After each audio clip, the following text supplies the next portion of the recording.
बात करते हैं मोंकी पॉक्स या चिकन पॉक्स क्या है। क्या ये कोरोना जैसी बीमारी है? जैसे कि कोरोना में लोग करंटीना होते थे और आइसोलेट होते थे। और आया ये बीमारी है या नहीं, और अगर चिकन पॉक्स या मोंकी पॉक्स है तो हम किस तरह इससे बच सकते हैं। कंप्लीट रिव्यू जाने इस वीडियो में। और जितनी भी बीमारियां हैं सबका इलाज हो सकता है, और अल्लाह ताला ने ऐसी कोई बीमारी पैदा ही नहीं किया जिसका इलाज ना हो। बेशक और मोंकी पॉक्स और चिकन पॉक्स पहले के जमाने में एक बंदर से इंसान को लगी थी, लेकिन अब के जमाने में इसका शोर बहुत ज्यादा है। और मोंकी पॉक्स जानवरों से इंसान को लगा था, और ऐसा हो सकता है कि वो बंदर जिसको इन्फेक्शन हो और वो इंसान को चक लगाए तो इसकी वजह से मोंकी पॉक्स हो सकता है। अब बात करते हैं कि मोंकी पॉक्स एक शख्स से दूसरे शख्स में मुंतकिल हो सकता है।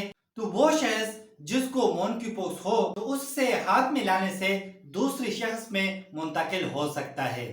और इसके अलावा कब की वजह से भी दूसरे शख्स में मुंतकिल हो सकता है, या उस शख्स का लिबास इस्तेमाल करने से भी मुंतकिल हो सकता है। अब बात करते हैं इसके इलाज के बारे में। अगर किसी को मोंकी पॉक्स हो तो क़ुव्वती मुताबियत को मजबूत करना होगा। जो हमारी क़ुव्वती मुताबियत मजबूत होगा तो ऐसे वायरस को अपने अंदर दाखिल होने नहीं देता जो कि हमें बीमार करते हैं। ऐसे वायरस को और बैक्टीरिया को किल आउट करती है। अब बात करते हैं कि अगर किसी को मोंकी पॉक्स या चिकन पॉक्स हो तो क्या क्या अलामत हो सकता है। तो स्किन के ऊपर इस तरह छोटे छोटे दाने बन जाते हैं जैसे कि नजर आ रहा है। सबसे पहले छोटे छोटे दाने होते हैं और फिर आहिस्ता आहिस्ता इस तरह बढ़ना शुरू हो जाते हैं, और फिर इस तरह दानों के अंदर सफेद पानी भर जाती है। और ये दाने जिस्म में किसी भी हिस्से के ऊपर हो सकता है, और ये दाने 2 से 3 हफ्तों में मुकम्मल ठीक हो सकते हैं। और इसके अलावा शदीद बुखार होती है।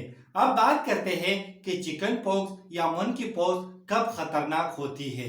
तो वो बच्चे जिनकी उम्र 10 साल से कम हो तो उनके लिए खतरनाक है, और इसके अलावा वो खवातीन जिनको प्रेगनेंसी हो तो उनके लिए चिकन पॉक्स या मोंकी पॉक्स खतरनाक है। और इसके अलावा जिनका इम्यूनिटी सिस्टम कमजोर हो उनके लिए चिकन पॉक्स या मोंकी पॉक्स खतरनाक है। और इसके अलावा जिन लोगों की उम्र 60 साल से ज्यादा हो उनके लिए चिकन पॉक्स या मोंकी पॉक्स खतरनाक है। तो उम्मीद करता हूँ कि कुछ नया सीखने को मिला होगा। लाइक करना, शेयर करना, अगर कोई सवाल हो तो कमेंट्स करना, अगर चैनल पे न्यू हो तो सब्सक्राइब करना।